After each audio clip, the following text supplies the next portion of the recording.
Sophisticated, elegant, luxurious, and modern. That's how fashionistas describe Vera Wang's collections, and the designer herself. She's royalty by 7th Avenue standards, first an editor at Vogue, then a design director at Ralph Lauren. It was Vera's own stylish wedding that sent her career skyrocketing. Today, her name is synonymous with the bridal business. Hollywood stars seek her talents when they walk down the aisle. And her book, Vera Wang on Weddings, is a must-read for every bride-to-be. To have started in bridal, you're dealing with women at their most vulnerable. Every woman wants perfection for her wedding day and is far more demanding than she would be of an evening gown or a daytime Well, it's outfit. every woman's Oscar. That's what I always say. But in a way, it is true. I think it's your most public moment. And it's also about your most private feelings. So that particular combination is unique. And from the very beginning in the bridal business, I have had very much to deal with clients on a one-on-one basis. And that's given me tremendous insight that perhaps is irreplaceable, I think. To really be with them through this process of going from being a woman to becoming a bride to becoming a mate. And I think that transformation is something that occurs during the engagement process. And as a result, I'm usually the one they call first after the engagement ring. So I sort of live through that transformation with them. Vera Wang understands beauty better than almost anyone. In fact, visit Vera at her Hamptons home and you might never leave. The gorgeous grounds are not to be believed. This is where Vera Wang, the businesswoman, kicks back, and where Vera Wang, the devoted wife and doting mother, kicks in. These grounds are so, I mean, you can tell a designer lives here. You know, they are so well designed. It's so beautiful. Well, I actually love this property. I've had it for over 20 years. And it started off as a very little beach house, and I kept adding on to it as different things happened to me in my life.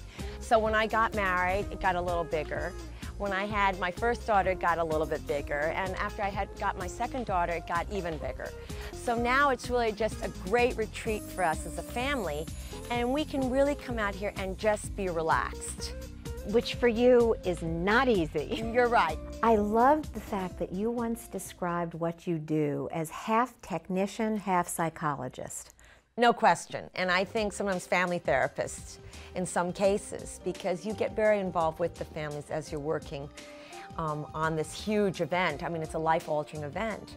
And because of it, it's not only taught me to become a very fine dressmaker, but at the same time, it's also taught me a lot about the psychology of women and about women and how no matter what background you come from and you know, what you do, we are all very much connected in that respect. And it's about an emotional moment in one's life and hopefully my ability to tap into that for them. And this is definitely not a show house. It's just a wonderful, wonderful, relaxing escape for our family where everybody can stay in swimsuits all day. They can do sports from morning until night. And, you know, we can just lie around if we want to. Well, but that's, I think, a big part of it. You know, I think people who have to make big statements with their house are people who may not have the creative kind of jobs where they make big creative statements in other areas of their life. Vera Wang bridal designs are stylish and elegant, and to think they might not exist at all had more options been available when she was planning her own wedding. Of course, I know it's an old story by now, but I gotta ask you to do it again. You know, you came to this business out of your own need. Yes, no question. I was a 40-year-old first-time bride, and you know, I did have a dress made, and I changed to another dress because I didn't want to look like a bride after the ceremony. And I think what I really discovered was that there was nothing out there for anyone that was a bit older, or a bit more sophisticated, or a bit more individualistic. And I think that's what really triggered my incredible surprise, because it's hard to believe, even being at the center of fashion, which I was for so many years in another life, that this was not a more developed market. It was just mind-boggling to me that, you know, you couldn't be a young 40.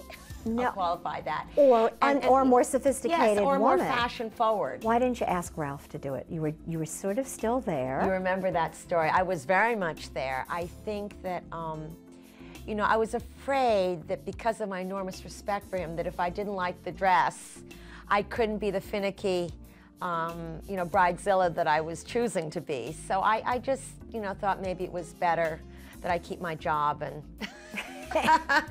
and have my dress done elsewhere. But really what happened is I ended up having a dress made. But even so, there was nothing that offered an alternative to me. There just seemed to be this one very formulaic way of looking at weddings. And I think weddings, frankly, were not that newsworthy.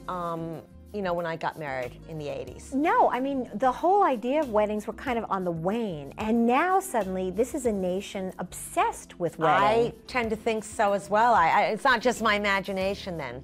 It's just, you don't. I mean, I sometimes think it's because I'm in the wedding business that I notice all these movies with wedding scenes and brides and celebrity brides and, you know, society brides and all of that. But I do think that, I don't want to take credit, but I think we've been very much a part of people focusing more on the clothing and then, of course, on the bride herself. Weddings have become, I think, in good part because of you, an expression of style, of a woman's individual style, and it's her way You're of saying making this so perfectly, Judy.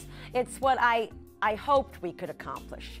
You know, so when people say to me, is there one kind of dress that you do, I say no. I mean, if you were to see any collection we do, there's such a varied amount of looks, and yet I think they're all executed with tremendous style and tremendous design integrity. But by the same token, there are many different bridal personalities in any given line, and I think we go to great lengths to do that. The other thing that's really great about it is that it has 9 bedrooms, and that means we can have a ton of children, relatives, friends, and this is one of those typical weekends for me where there are going to be about 20 people sleeping in this house. That's great. Then I won't invite myself over. Right? Next weekend. Well, I'm coming next weekend. Next weekend. One thing about yourself that you would change if you could? I think if I could change one thing about myself, I would perhaps care less about what people thought. I think that's definitely a throwback to being a woman growing up in the 60s.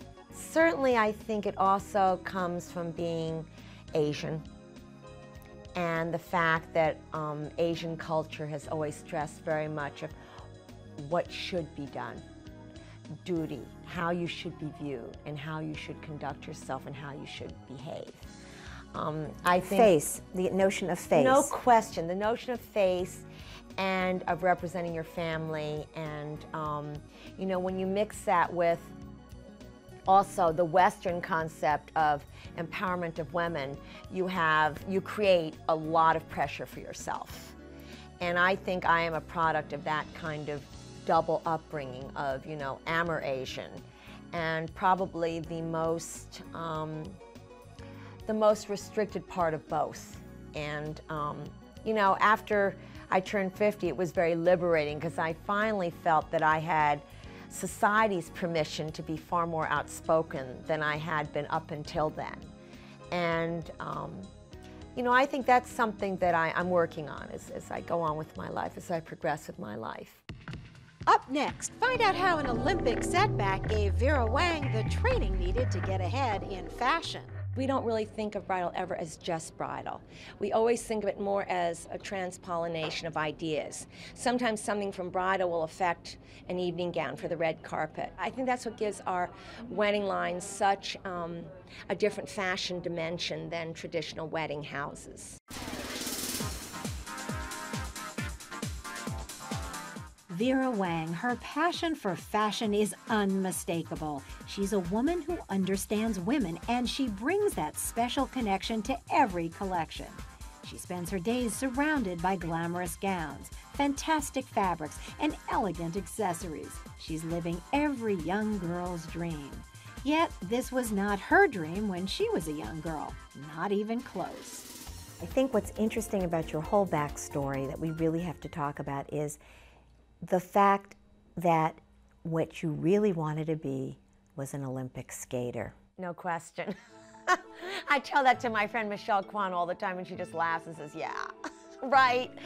But actually, I do. I admire her tremendously because she could accomplish as an Asian American what I never could. She's been one of the greatest skaters that ever skated. And I know that for me, I certainly had those aspirations, but it didn't quite work out that way. How old were you when you started? You were tiny. I was about 8.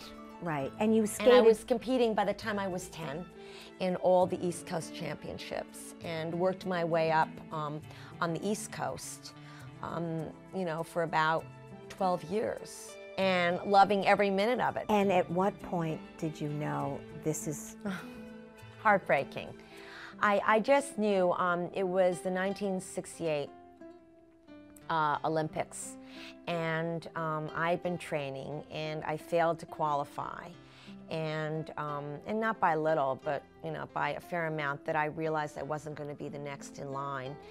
And certainly it was the era of Peggy Fleming, one of my best friends. And she was just indomitable. It's like a Tiger Woods comes along, and no matter how great an athlete you are, and you can be a great athlete, you're never going to be that. Yeah.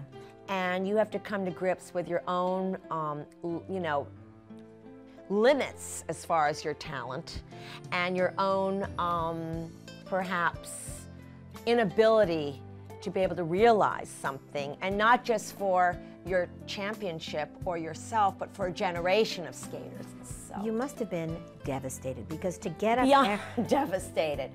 Yeah, because it was totally my passion, and it was something that, you know, I was a very good skater, really, really good, but just not going to be that. The tennis court is great. I love the color of the tennis court. And it's getting a little faded. I mean, it used to be really a deep blue. Hi, Ruthie. No. It used to be, just keep playing. No. Just keep playing. It's fine. And it used to be blue, and I loved it because it was very relaxing to look at a blue court. And I know that everybody thought I was really crazy when I painted it that way, but I think I'm gonna have to repaint it soon because it's getting faded. You've pointed out how similar in a way the fashion world is to the world of skating. There's absolutely no question about it, because it's a very subjective viewpoint. And I think that designers are so brave because they put themselves out every day for criticism and judgment. And, you know, sometimes it can be well-deserved, both praise and criticism, and sometimes it's not. But you have to be able to pick yourself up and say, well, I do have a special message, or I have a special craft, or I have a special way of looking at women, or whatever your particular philosophy is. And it takes tremendous courage and stick-to-itiveness to keep going. And you have that. And the 16 years at Vogue were the equivalent, metaphorically, of, you know, the 8 hours on the ice every day when other kids are, you know, out No going. question. And exposed to really the greatest talents in the world. I mean, it's one thing you have to say is that I used to just be so thankful that I got to work with the level of talent that I did, you know, such as an Irving Penn, or, you know, Arthur Elgort, or Patrick DeMarchia. You feel fortunate that all the people that work around you are so talented. And that's an education that's very hard to replace. No doubt about it, Vera Wang learned from the best. She studied at Sarah Lawrence and the Sorbonne in France. But like every good education, the learning really started at home. I came into the design business very late, relatively speaking. I didn't come out of Parsons or FIT. I really came to fashion through my mother, and her love of style, and her having lived in a period where women still did dress to some extent. And I think I got such a first-hand education with style and quality and exposure to, you know, European houses, and the kind of education that sometimes you can't even get in school. And the fact that I was able to parlay that into so many years at Vogue, into a wonderful career there, where I was exposed to really the best of everything. You were a fashion editor, you understood what was going on, you saw everyone, you saw everything. Absolutely. And from that you went to Ralph, and you were one of his design directors. Yes, and I was given a huge opportunity at Ralph because he certainly will be remembered in history as one of not only the great American designers and houses, but certainly one of the greatest businessmen of all time. Was he devastated when you left? I know, you have to ask him that. I think, you know, we're still very, very good friends. I adore him. And it's one of those very unique stories. I mean, very hard to, impossible really to replicate, because it came at a time and a place where he really understood, as a psychiatrist again, the American psyche. And he made that American psyche a global psyche, and that's what's so phenomenal about his, you know, success. It is unusual. I don't think I've ever seen a tennis court quite this color, but it's great. But the thing I love about it too is that it's just another little bit of a designer element for me. I got sort of sick of the usual colors that tennis courts are. So, and as you can see, my in-laws are playing happily on it. They're big tennis players. What's the most fun about being Vera Wang? The most fun. All right, the most fun. I'm thinking hard to answer this. I think I have a very crazy life, but in a way, it's wonderful in its craziness. I mean, I remember, you know, one minute going to the White House for a dinner, but I'm going on the train, so I'm stuck in Penn Station at Nathan's having a hot dog. And, you know, a scant 2 hours later, I'm meeting the President of China. So I think it's the ups and the downs that makes it so real and so wonderful. You know, I could be at a gymnastic meet for my daughter, and the next minute I'm in, you know, the hospital worrying about my father's care. So it's really, I like to think I live a very full life and a complete life. And I think that's what makes my life probably fun, difficult also, challenging, tiring, but also great. Up next, the guilty pleasure that Vera Wang shares with her entire family. Vera, what are the 3 things you cannot live without? Junk food is high on my list. Leggings. I wear a lot of black leggings because it's my pair of jeans for me, only far more comfortable and slimming. And I think the 3rd thing would possibly be anything in cashmere. Vera Wang designs define luxury. They're always sophisticated and modern. But despite her supersized success, Vera Wang doesn't rest on her past achievements. Instead, she challenges herself every day. And she finds inspiration and creativity flow freely when she's home with her family. The creativity that goes on here is, I think, spiritual as well and emotional, because everybody here does their own thing. Our guests do their own thing. Our kids do their own things. My husband has his own hobby of photography. And I think we all come here in order to pursue what we love best in our spare time. And that's what makes it such an unusual home for us. What is your big guilty pleasure? Oh God, my big guilty. I think shopping is my big guilty pleasure. I'm a shopaholic. I always say could win the Olympic gold medal of shopping. That comes from my background. That comes from my mother, my late mother. That comes even from my father. We were a family of shoppers. Shopping was entertainment for us way, way back. That didn't necessarily mean buying. It meant looking, equating, you know, valuing. You know, it was just a great, great family experience. I remember doing it from a very young age, being, you know, dragged around to all the great department stores in New York with my mother, and then later on in Europe with my parents as I got older. But it was something that, I mean, we could be shopping for food, we could be shopping for clothes or a car, but it was just such a family event. And I think because of it, I treasure it even to this day, and do it with my daughters. And, you know, we have a lot of fun just wandering around through stores together. You come from a privileged background. In a way, you started off on a level that a lot of people had, if they had grown up with the same background, it would have precluded them having any sense of the rest of the world. But well, your I had a life, good work ethic. yeah, And a good exposure to, I think skating gave me that. I wasn't very sheltered in my skating life, I was at a rink with lots of other, rink rats. We were all rink rats. And I think kids from a lot of different backgrounds. And that's really how I grew up. And I grew up with that, diner mentality or that diner taste for food as well. I mean, it's something that stayed with me, and it's something that I treasured. I mean, I really am the junk food queen. I love fast food. I love any kind of food. And I think that there's a certain joy that comes with being able to live like that and really love it. And I think that's what I like best about my life, and hopefully what I can give to my kids. So do you think that your kids are going to be interested in design at all?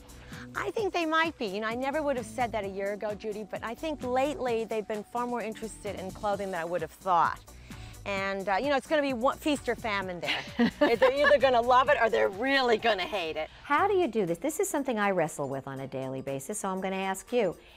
If you're raising kids in some comfort. Get me on a certain day and I'll, right. I mean, how do you make sure that they have that same fire in the belly, that same, if it's not a work ethic, that same desire to get out there and mix it up and give it their all? It's very hard. I deal with this. I think it's very hard also in the celebrity culture that we live in, where Andy Warhol was right. Everybody has about, maybe 15 seconds. Maybe 2 seconds. Right, it's faster than he even thought. But I think that it is hard. I think to have kids feel grounded or have a reason to get up in the morning or to value life in all its complexity and diversity is very challenging as a mother or a caregiver. It's, it's hard. I only hope that in my particular case, my kids see it from me in how I live every day, and to set by example, hopefully. And everyone's had, different degrees of success. I don't consider myself a huge success, but I certainly consider myself somebody who has stuck to something. And I think for my kids, if they can at least be inspired a little bit by the fact that I didn't give up on a dream and that I really tried to go after it, that is perhaps a more important part of the process, is going after your dream. To make it in fashion, you have to stand for something. Vera Wang knows that and knows what she stands for. You have to stand for something. Otherwise, you'll be hanging on. I mean, we'll talk in a few years again, but to me, that is the significance, to really stand for something. Well, but the point is, I have watched you over the years, and you've had leaner years and more successful years, and that's why I'm so proud of what's happening, because the fact is... You've witnessed those. I mean, there is not one big name in the fashion world who hasn't, if you stand for something. There's no question. That is the strange alchemy that you have to somehow come to grips with, and it's not even seasonal, it's hourly, and that's fashion has changed so enormously. It's so much faster, it's so much more disposable, it's so much more available, and I think that any designer who's thinking of really growing or developing a brand has to find an area for which they actually stand for that particular choice that they've made. Yeah. Absolutely. It's better to have a niche and broaden from that, because people know who you are and what you stand for. Well, that was exactly my philosophy, as you know, when I started the business. It's great that your in-laws come here. It's great that your dad is here. It's great that everybody's here. It's about my, my real life, and I think that I try to make it as such. I try to make my own life, professional and private, all homogenous and all part of who I really am. And I think that's the only way I really know how to live. Vera Wang does know how to live, that's the point. And a growing number of women want to live just like her. So much so, her hit fragrance is flying off shelves. And then there's the eyewear, jewelry, china, and more. No doubt about it, Vera Wang is more than a designer. She's a lifestyle.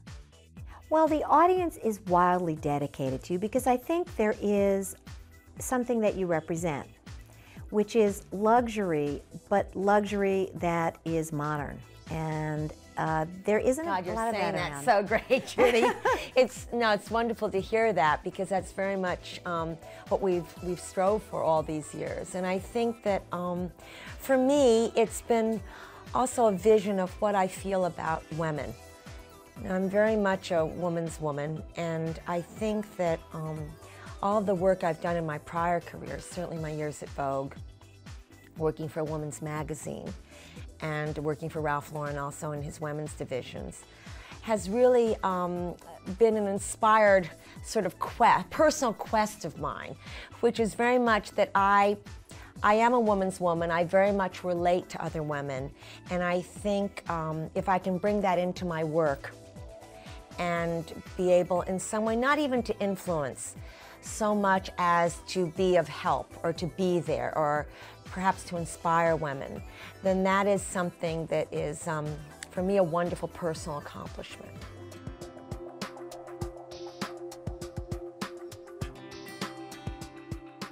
At the age of 15, Jill Stewart sold her first collection of vintage-inspired jewelry to Bloomingdale's, and her clothing and accessories have been flying off the racks ever since. Known for sexy slip dresses and brightly colored floral prints, Jill Stewart designs are a mixture of styles from the 20s to the 60s. The designer finds inspiration in the intricate detail and feminine lines of the vintage dresses she collects and sells at her flagship store in Soho, New York.